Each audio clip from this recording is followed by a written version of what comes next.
Behind the Gate, episode 24. All right, y'all. Welcome back. First episode of the year. Excited for this man to be here. Today, I've got a legend in Greensboro, John Drees. Forgive me for reading off this. I didn't want to mess this one up, right?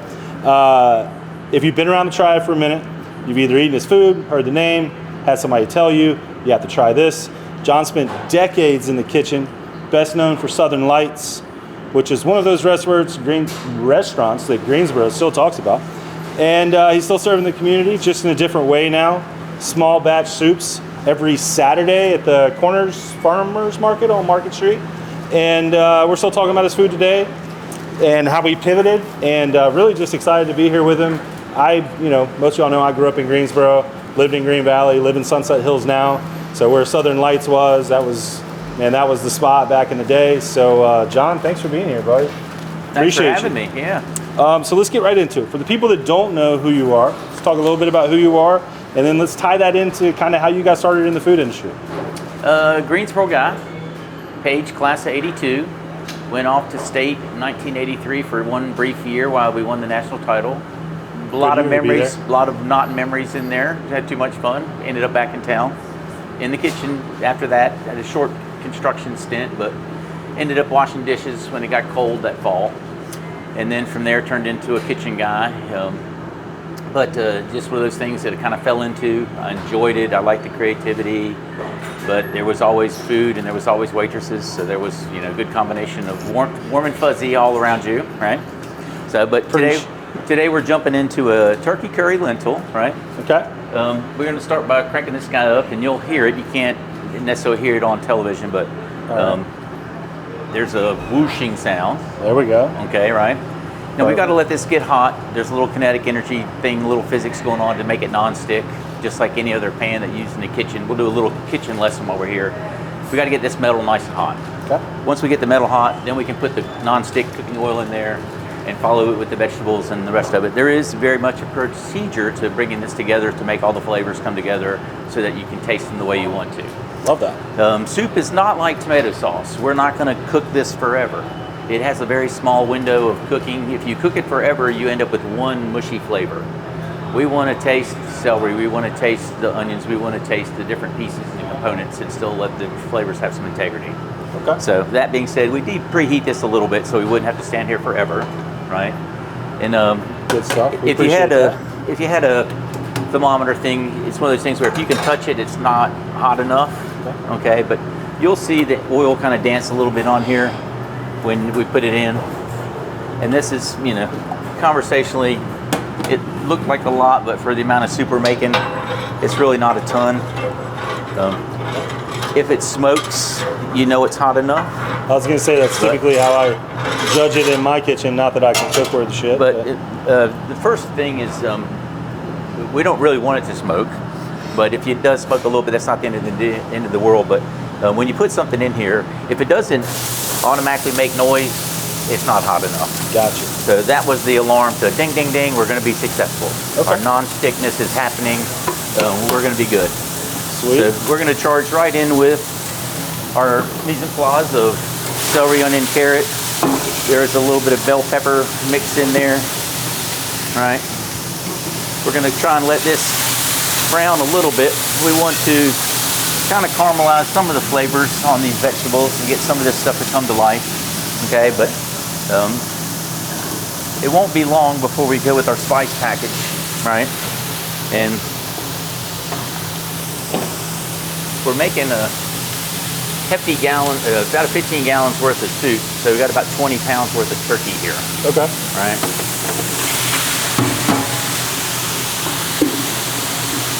And it's just an oven brown turkey.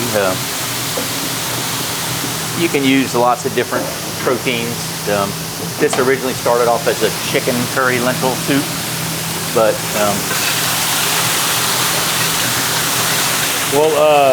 John, while you're kind of over there doing your thing here, I'm going to keep firing some questions.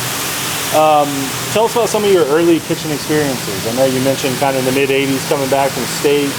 Is that local Greensboro? Some of the restaurants?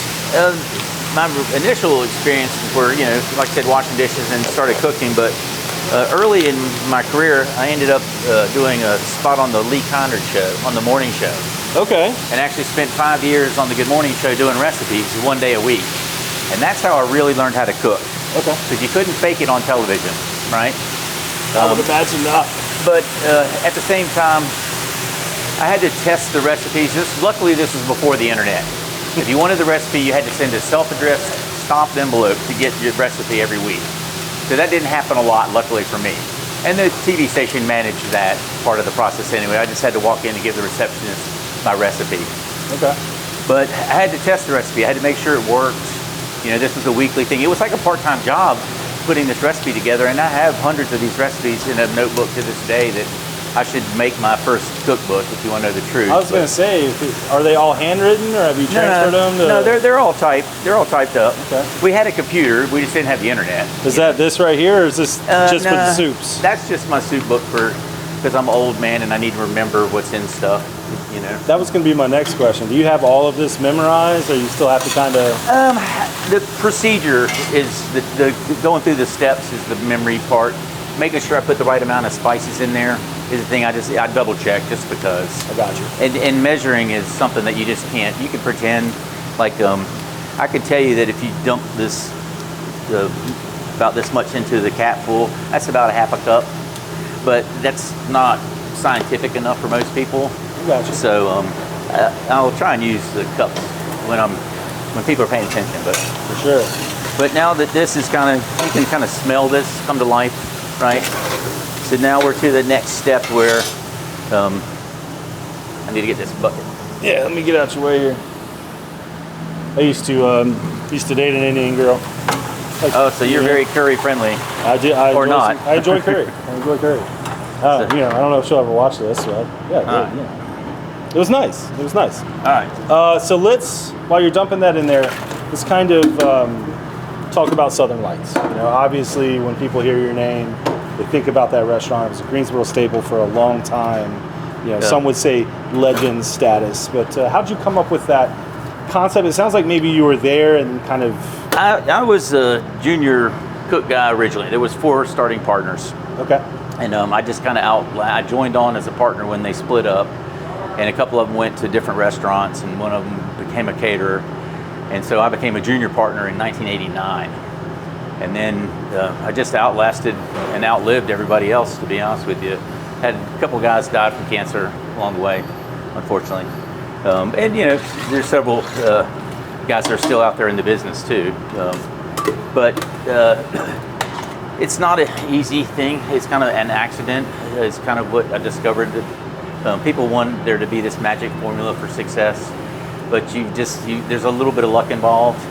Consistency absolutely is the key. We had a good setup with our expenses weren't too much. I was working like a fool, so our labor wasn't too much on the management end of things. That's the hardest part.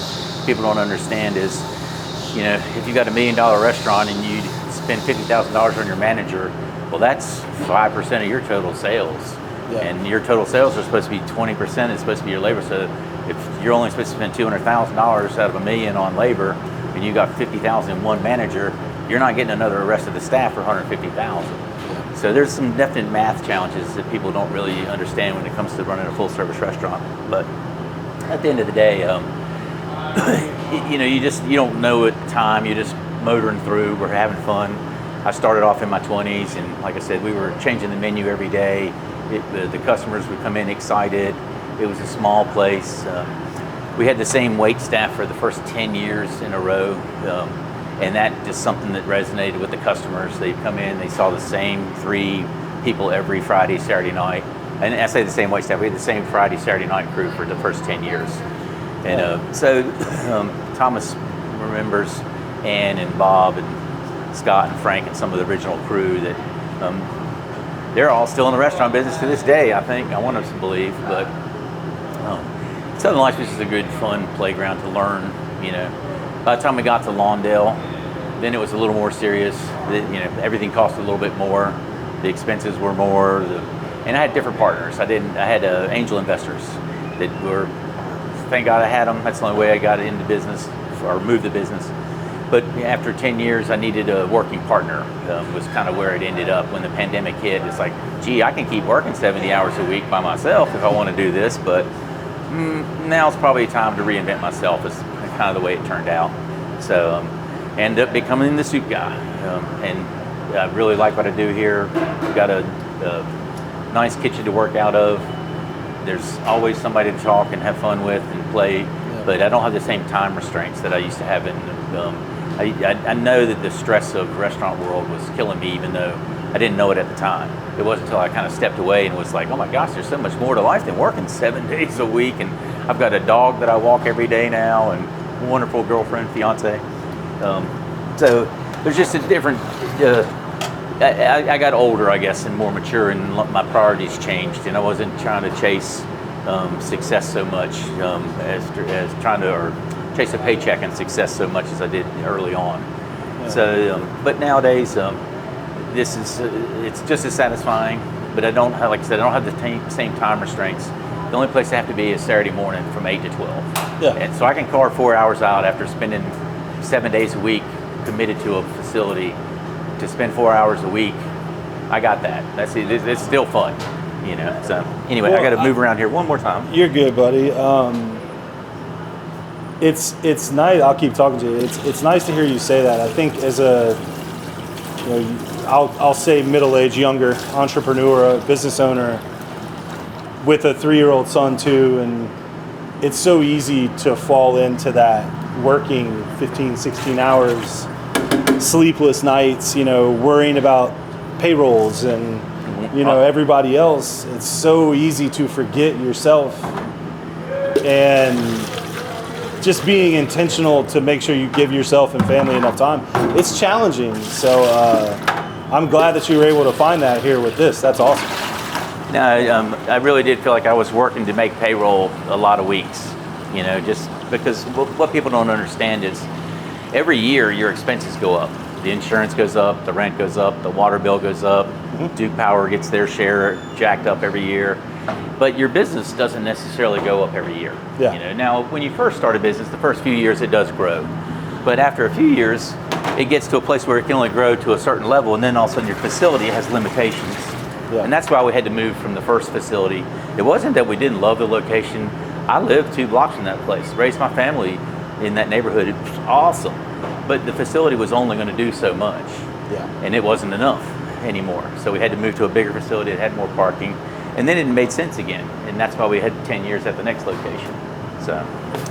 Do you, man, I lost my train of thought. I started smelling that food. Now I'm hungry. I was going to say, do you feel like you enjoyed it more at the first location, or you enjoyed it more at the second location? Obviously, two different times in your business. I had more fun because I wasn't responsible at the first one, for sure. Okay. There was a big cheese. Now I was the second in command, and I was usually the big cheese on site. But there was somebody else that was Mr. No, that could always be the bad guy that would say, no, we can't do that. We got to stick to our guns, Because people always want to try stuff new, you know, whether it's new menu items or decorate the dining room, or the managers always want to do something to fluff the place up. But let's put flowers on all the tables. Sure, you going to pay for it? You know, that kind of thing. But at the second place, I had all those years of experience. Well, then it was my turn, and there was nobody to blame. There was no Mr. No in the background that I had to be that guy. And I'm not a very good no guy. I'm more of a yes person. So I want to try and figure out how to accommodate, but at the same time, I knew that there has to be numbers to it. And at the end of the day, I did flunk out of engineering school, so I know math. And one of my partners had come up with a formula. If our labor and our cost of goods were in this window, then we got to stay in business. If we went over that number, it was 70 to 75%. Our fixed expenses were 20-25% of our business. So as long as our the stuff we had control over didn't go over 70 or 75%, then there was money left over. Yeah. So we played the percentage games. Do you feel like that's a component that a lot of restaurant owners or folks that are starting restaurants?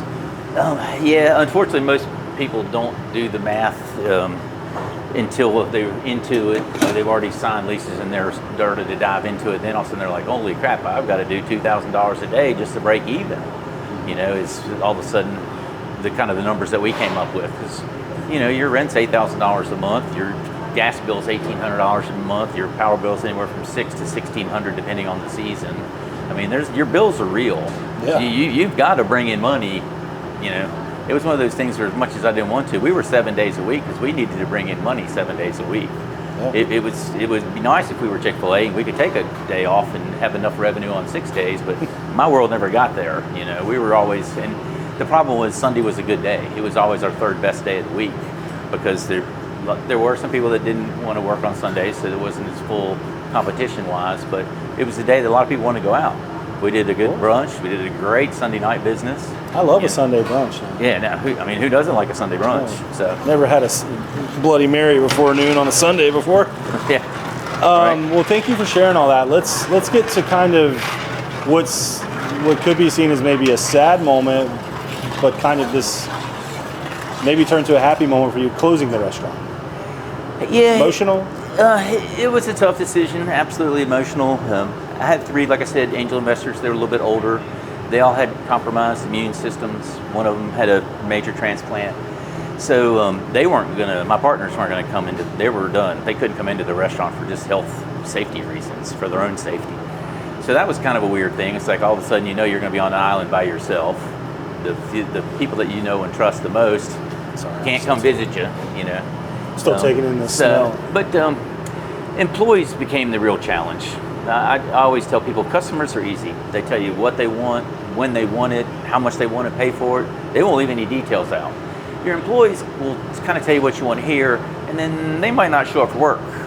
They might just do something different than they told you when you turned your back. So there was a lot more variables with employees than customers. Customers were the part that I missed.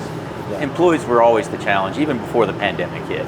But it became real apparent when the pandemic hit, because anybody that was articulate / your wait staff got a job online because they could do stuff online. They had social skills. Your kitchen guys weren't quite as social, so they really needed the restaurant world to come back to life before they could come back to life. Yeah. And when you saw it happen, when the restaurants did come back, it was the kitchens that got staffed first. And then they were struggling to find wait people. And it's still a struggle. I was going to say, do you still feel like there's a struggle there now? My wife... Still a struggle to find wait staff. And people are having to limit their hours because they can't find a staff to stay open. They can find a kitchen staff, but they can't find anybody to wait on the tables. Yeah, I know that from personal experience with some of my buddies. Because I see restaurant guys on the regular at the restaurant supply houses. I still stay in touch. I love to go out to dinner. So I talk to... What's your favorite spot? I don't want you to hurt anybody's feelings. But. No. We eat a lot of just regular stuff. We eat at Fisher's all the time. We can take the dog there. Love Fisher's. We go to Joy Mongers and brew and Odin and eat off the food trucks with the dog. Love Joy Mongers. Our Buster, our dog, is he's our child, so he's the driving force in our dining decisions. But I eat a lot of ethnic food. I love faux hen. I could eat taco every single day of my life if that was a thing, but I usually get pizza on Friday night because I have to get up at 6 on Saturday morning. So we want a simple, quick, nothing crazy Friday night dinner is pizza. Where's your pizza spot? It just depends. I like the Meat Lovers at Bill's, but it's a little bit of a drive to go out to Oak Ridge and grab one. Gotta love Bill's Pizza. Yeah. But there's Mario's is always good. New York Pizza is always good. There's some decent pizza around town. So. Got you. I was gonna say my wife was service industry for a long time. With some Greensboro staples with Buster, JP Looney's, and Hams and all that. And then she was at Fishbones for 6 years with Neil for a long time when we first started dating. So we had just gotten married. We got married in November of 2020, so right on the back end of COVID. And we were doing that, buying a house and doing all this while the restaurant was shut down. And there was a noticeable change. There was already a noticeable change in how things were going with how she was enjoying her job, because she loved her job. She loved working for Neil and Fishbones. It was a good service job. Oh, they were making money, so everybody was happy. Yeah. And it started to kind of go, a little bit downhill for her experience. And then when we came back from COVID, to your point too, it's like, the burrito used to be $14. Well, now they got to charge $22 for a burrito. It's not because they're making any more money. That's what they got to do to cover their overhead. So it's just, people coming in, well, the burrito's $22. It's like, we're making less money. Sorry, it's tough, man. And we went to the brewery the other night and had a couple of smash burgers. Only one of them was the fry combo, and it was $40 for 2 hamburgers and 1 French fry. Holy shit! Yeah. Now, it was a good burger. I was going to say, who did the burger? We won't be going back. I won't say anything. Okay. But it was tasty. But for $40, I need to be somebody needs to wait on me.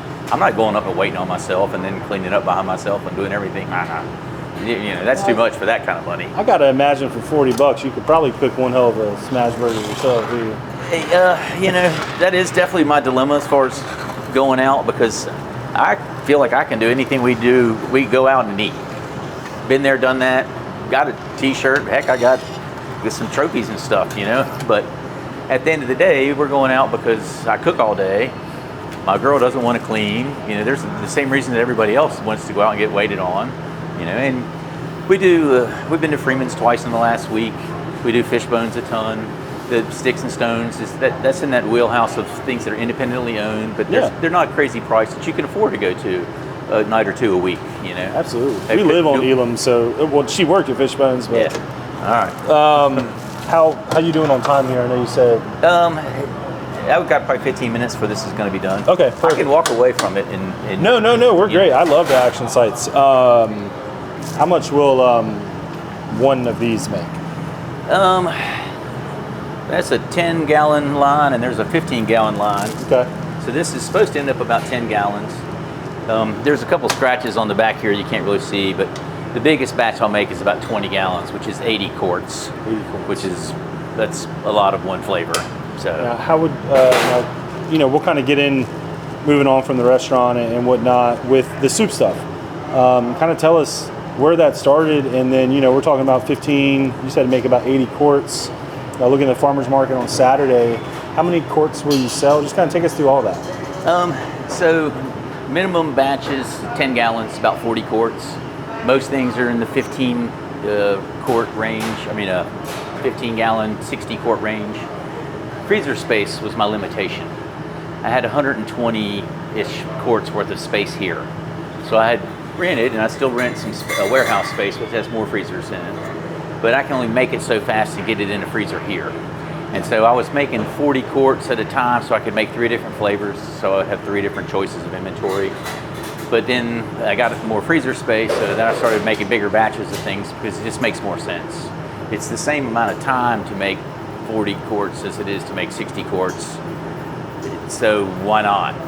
Makes sense. Yeah, now it's a little more product obviously that goes in there, but the labor is pretty constant. So. And the labor is always the killer when you talk about business. Your labor is your number one thing that you really want to try and get a grip on. But all that being said, I can sell anywhere from 120 up to 200 quarts of soup on a Saturday morning. Wow. I'll sell 40 quarts of tomato basil, my most popular flavor. So it surprised even me how well. I pay all my bills on Saturday morning, but I do delivery through my website Monday through Friday on dchefsoup.com. And like right now, if you go on there, I think I have like 14 different flavors. Now I'll run out of those flavors, and come Saturday morning, I'll bring a different arsenal of things, and I'll have some one-of-a-kind stuff on Saturday morning. That's my beta flavors I'll test and try and get some feedback from customers. So I'll never give up my Saturday market. Somebody asked me, well, why don't you give up Saturdays and hire somebody? I'm like, no, that's the fun. That's the 4 hours of fun that I get to have these days. This is not, don't get me wrong, I like this part, especially now that I have somebody that helps chop veggies. The fun part is making the soup. Packaging it, chopping onions, not so much. It's not the end of the world either, but it's not as fun as actually making it and testing it. Almost every day, I'll make a soup around lunchtime. Well, guess what?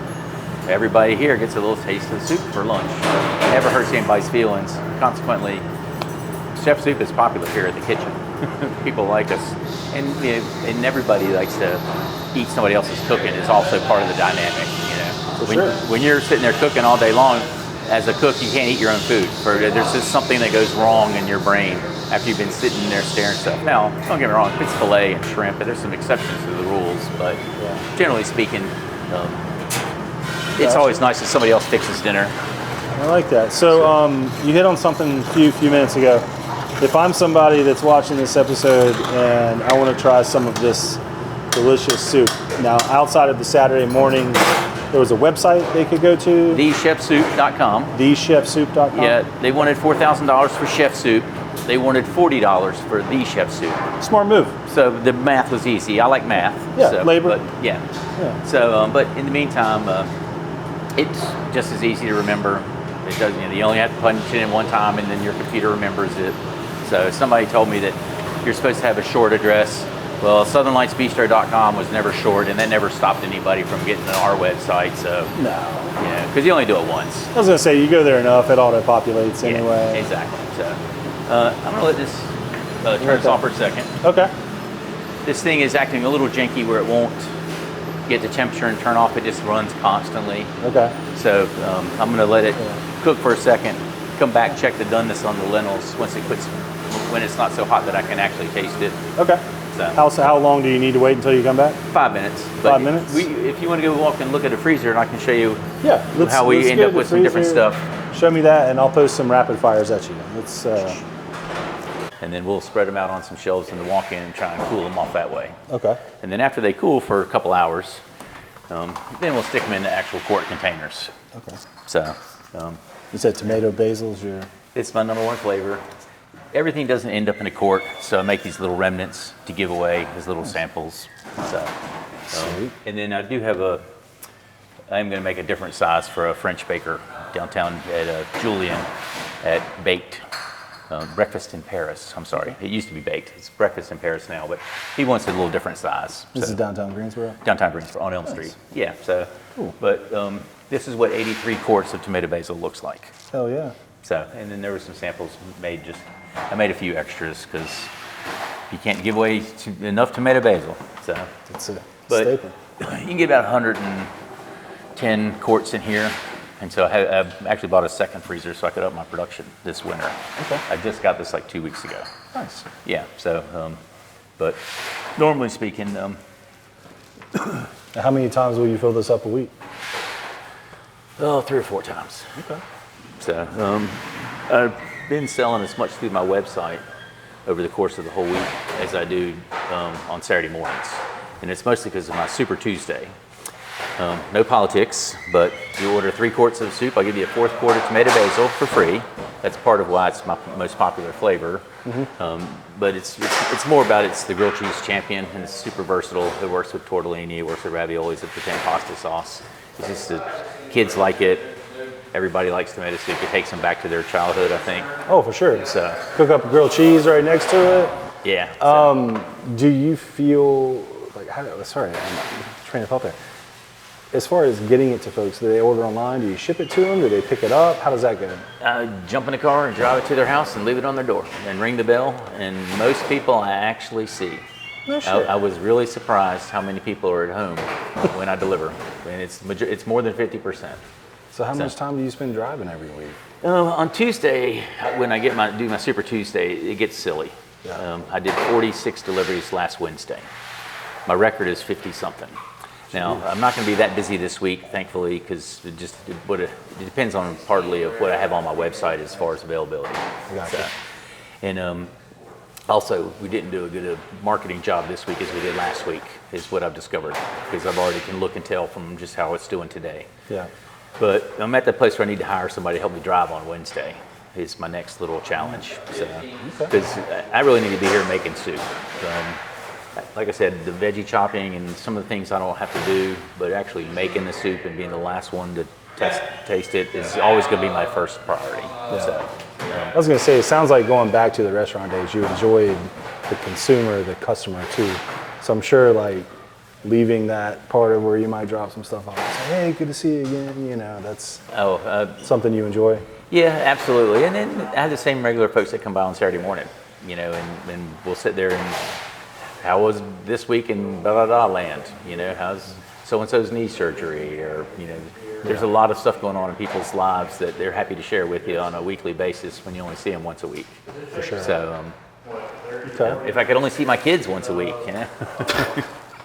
You got a 3-year-old. I have a 3-year-old. I don't have a choice there. He's wild, but my baby's 21. 21? So, yeah. If I see him, so you have 3, all boys? Girl, boy, boy. Girl, boy, boy. So my son was visiting from London. He's in art school. He's getting his master's in drawing in London. Okay. So he was home visiting for the holidays, but he just left 2 days ago. So actually, I've seen him several times in the last couple weeks, but it'll be 6 months before I see him again. Now, my other son's in Chapel Hill. I see him a couple times a month. My daughter's in Greensboro, so I see her. I had dinner with her last night. Okay. But usually it's once or twice a week is doing good. She comes by when she needs something? Nah, she's pretty self-sufficient. Actually, she borrowed a tool. Yeah, she's fixing her doorway, and she needed a drill. So she did actually borrow something, but that's not her MO normally. You need to go back in there and check that, or yeah, it'll be a couple minutes. That way? This might sound a little bit odd, but you can almost tell when you stir it if the lentils are hard. It just feels different. So you're waiting on them to soften up a little bit? Yeah, well, I think they're going to be real darn close to ready.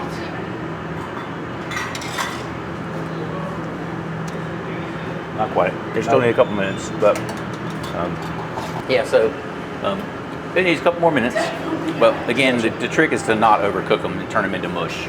We want them to stay like little individual pieces of lentil. So if you want to try them, you can absolutely. Is it going to burn my mouth through that? Nah. Dude, I don't need to taste my dinner anyway, so.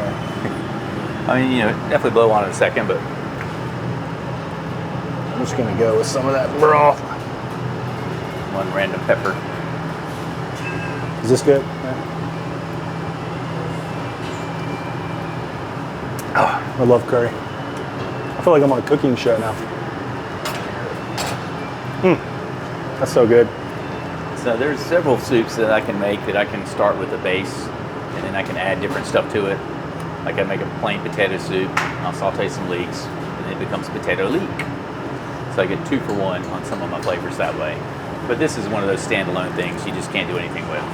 It's just, it is what it is. That's good. Yeah. It's good. So. John, while we're waiting on this to kind of finish up, I'm going to throw some just rapid fire questions at you. It can be 1-word answers, or if it prompts you to tell the whole story, go ahead. So, favorite meal to cook when you're not trying to impress somebody?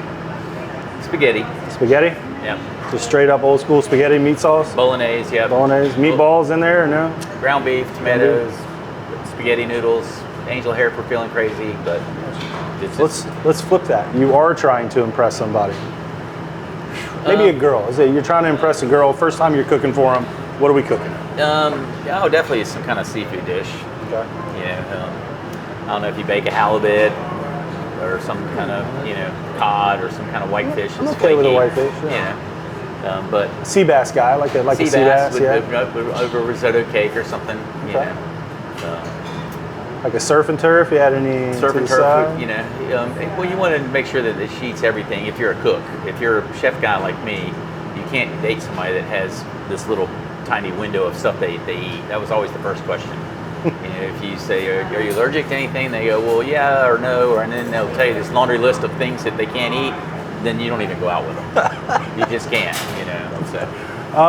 My wife's nickname was Buff Amy because she just could eat anything, and so I never had that problem with my wife. Yeah, you were good. Yeah. And the first time, so our first date was at MJ's with Tad, and then we did something. But the first time I cooked for her, which was really our second date, I did like a filet kebab with some lobster mac and cheese. So you were going for it. I went for it. It worked. It worked. MJ's didn't work. Come on, Tad. Anyway, we're married now. And it was so funny. It didn't hold you back. Didn't hold me back, no. You got your second chance. That's where we ended up getting married during COVID. We had a COVID wedding. Tad let us have the back patio on a Sunday. It was a good time. It's one of our favorite places to eat. And long story short, I did all that and forgot to have some nice bread. So I'm at my parents' house because we're selling her house, I was in the middle. Anyway, I was living at my parents' house at the time. they're out of town, I'm cooking, and the only thing they had was English muffins, and they were like, I don't know, oatmeal raisins. So I do all this nice food, and then I like bake, Thomas's English muffins, and the first thing she says to me is like, the English muffin? I'm like, you've got garlic and buttered lobster in your mac and cheese, and anyway, long. Yeah. Love that. Comfort food, go to. Meatloaf. Meatloaf? I make a good meatloaf. Okay. And mashed potatoes are too easy, and that's all you need. Throw some peas in there too? Yeah, I make an a Tuscan style meatloaf. It has capers and peppers, and it's got plenty of flavor. So, and if you're going all the way, you give them green beans, and you're done, right? Okay. Mashed potatoes, green beans, Okay. meatloaf. So. Most overrated ingredient? Overrated ingredient. That's a tough question. I don't know, balsamic glaze maybe? I see that everywhere. I've seen it on ice cream. I've seen it on caprese. They put it on every seafood dish under the sun these days. Now I like some vinegar. Don't get me wrong, but that's the one that I see everywhere. Everywhere all at once, right? Underrated ingredient. Underrated ingredient. Probably mushrooms. I don't think people give mushrooms enough credit. Love a mushroom. They could be a great protein substitute. You can make a great little shiitake burger or a baby portobello burger. What's your? What's your favorite way to cook a mushroom? On the grill. On the grill. Yeah, the grill. Kind of like that, like a nice little baby bella or baby portobello, which are like 3-inch probably caps. Those are great. Shiitakes are awesome.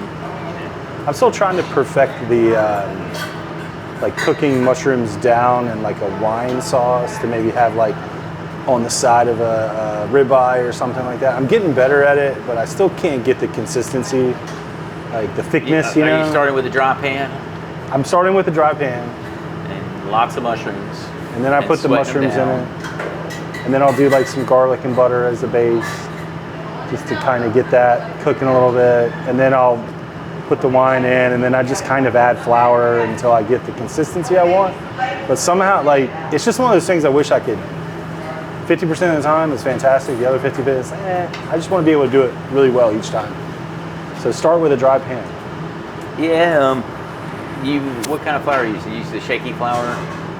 Yeah, just whatever flour you buy at the store or nothing. So you might try making the roux ahead of time. Do a little butter and a little flour and make it nuttier and brown it up a little bit. Okay. And that'll add some more flavor to it. And it's that nutty gravy flavor that might be part of what you're missing. Sometimes you can get there if your flour browns, if you get it in early.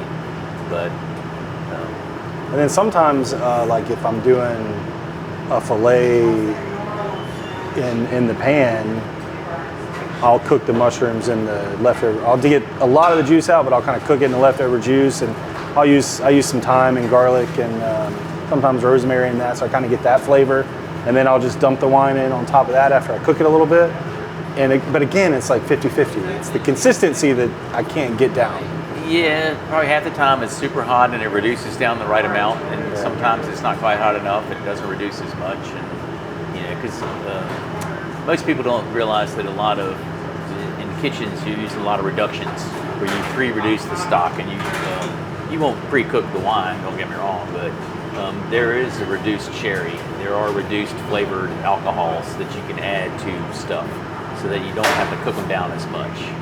So check that out. Yeah, beef consomme is double strength beef stock. Beef consomme? Consomme is like they cooked it down one more time. Beef stock is the basic. We cooked it and made broth out of it. Okay. And consomme is double strength. So try some consommes next time you're. All right, I'm gonna make my wife watch to this point because she's gonna remember that. You have to use that beef consomme. She always complains that I don't talk about her enough on my podcast, so I always try to talk more about her. I worked with a Muslim guy, so I figured out just to use stocks instead of alcohols to deglaze the pan. Okay. So you don't have to necessarily use a wine or a Madeira or sherry or something like that when you're making it. You can just use beef broth or chicken broth to deglaze the pan. Because white wine is 97% water anyway. Yeah. So. And I'm currently sober, so that makes sense. I don't want to, good to know because I couldn't do my wine introduction anyway anymore. Spice you personally cannot live without? Basil. Basil. Okay. So is that, do you get the basil pizza that Neil makes at? Yes. Yeah. What's that one called? It's the caprese, I believe, right? Or is it the white pie? Well, that's the white pie. It's the white pie. Yeah. But between caprese, just basil and mozzarella, and you know, in the summertime, with just salt and pepper and the good French bread, right? I was gonna say on that caprese pasta is something I love pesto, whether it's just pesto pasta or pesto cream sauce, or we get the gold appetizer at Sticks and Stones all the time, which is their fried moss, and it has a pesto dip. So. Okay. Nice, love that. Best food in North Carolina outside of Greensboro. If you're a foodie, you want to be in Raleigh, Charlotte, Wilmington, hole in the wall town, in your opinion? Asheville. Asheville. Yeah, every time we go, we try a new place. It's fabulous, and we see 8 other places we want to try. Any particular place there that rings a bell? I can't remember. It's been a year and a half or 2 since we went there, but I just remember being so impressed with the gaggle of places. We were in a tapas place the last time, and I could have stayed there for 5 more hours, you know, kind of thing. Just eating a little of this, a little of this, a little of that, you know. So, but and don't get me wrong, I think Raleigh's got a lot of good things going for it, but I don't spend any time in Charlotte to know any better. And at the beach, we're just at the beach. We're not in town. Just not in Wilmington proper. When I go to the beach, for some reason, I just want to eat shitty fried seafood. Like, that's all I want. It doesn't have to be good. I just need some decent tartar sauce. That's it. And some decent, what's the red? I'm losing my brain. Texas Pete, right? Some Texas Pete and just fried. Anyway, food trends you'll never understand. Food trend I'll never understand. Yeah. I can't remember any trends of late. Me either. I was reading that question like, I don't really know. We can skip that one. I don't know. If you think of something, come back to it. Sweet tea, yes or no? Yes. Yes, gotta have sweet tea. Who's got the best sweet tea? Ooh. I heard me from the background here. No, it used to be Libby Hill, but then they're not around anymore, so it's Stamey's. I think they still got the Libby Hill up in Mount Airy. Oh, well, there's not any in Greensboro. Oh, I might be wrong. My family owned the one in Mount Airy. I should know. Yes. Now, Stamey's is, I think, the current sweet tea champion in Greensboro. Stamey's? Yeah, although Bojangles tea is pretty sweet, too. Have you ever had the Bojangles beer that's supposed to be, like, sweet tea based? I have not. I don't know. It's like alcoholic Bojangles sweet. Anyway. John, outside of this, we're going to wrap up here pretty soon. Appreciate your time. Thanks for sharing some of your experiences with us. Outside of what you're doing right now, is there anything else that you're planning to do, add to your repertoire per se? I'll go ahead and put it out there to help motivate me, but I've been working on a cookbook and I need to finish it. Do it. I've got a couple different outlines and a couple different versions, but I need to get it. When you finish it, I've got a soup book that I need to finish first. The morning show book is a different conversation of an era gone by when I was learning how to cook. Once I got to soup land, I knew how to cook. So my recipes are much. My problem now is these recipes make 5 gallons or 10 gallons, and I'm trying to transpose them down to a quart or a gallon at the most, so that 2 people can have it, you know, and enjoy it, and not feel like they're having to make something that they've got to eat for the next 3 days. Because they'll be good, but I don't want to eat stuff multiple days in a row. No. I'll tell you what, not that there won't be... Unless it's pizza. Pizza is good. Not that there won't be people lined up to do that, but whenever you finish them, let me know. I'd like to be your first customer, and I'd like for you to sign one of them. I think that would be really cool. I've been Greensboro my whole life too, so 40 years. I was a Grimsley guy, but I still coach golf over there. All my kids go to Grimsley. Went to Grimsley, so nice. Only one of them actually graduated. But from Grimsley? Yeah, one of my sons went to School of the Arts, and the other one went out. Actually, my youngest did graduate from Grimsley. He went to boarding school, pandemic hit, and then he came back and finished at Grimsley. I forgot about that because he didn't really go to school, but they got him through anyhow somehow. Well, that's when I was coaching back then. I'd get to the golf course at 3:34 when practice started, and like half my team would have been there for 3 hours. I'm like, do y'all not go to school? Like during that time, there's just like they don't. I don't know. I'll end with this question. If people could take one thing away from your story, what would that be? Gosh, hard work, perseverance does work. It does take a little bit of luck, but do your math, I guess, is the moral to the story. Do your math, know your overhead, know your labor costs. Know what you know, or at least have some targets, and be willing to figure out why they didn't work if they didn't work, and how you can make them work. But I was going to say, you said the word earlier in the conversation around that, you used the word consistency, and that's one of my personal favorites. It's just like, it's not going to happen in a day. You got to keep showing up, be consistent, and eventually you'll get there. Well, hey man, it's Andy, nice to meet you. Thank Yes, you sir. so much for allowing us to be here. John Drees, the name of the soup website one more time? TheChefSoup.com. TheChefSoup.com. And then if you haven't gone to the Market Street Farmers Market on the weekends, I can walk there. I love going there. The corner market. Corner Market. It's like, did I mix those two up? Did I mess that up? No, they call it the corner market. Corner market. Farmers Okay. market. Yeah. Perfect. But go check it out. That's a fun experience, especially to take the kids there. But you can also see him there Saturday mornings. Sounds like tomato basil is the way to go, but I can tell you right now this curry is banging as well. So again, thank him for his time behind the gate. We'll see y'all next episode. Wait a minute. Wait a minute.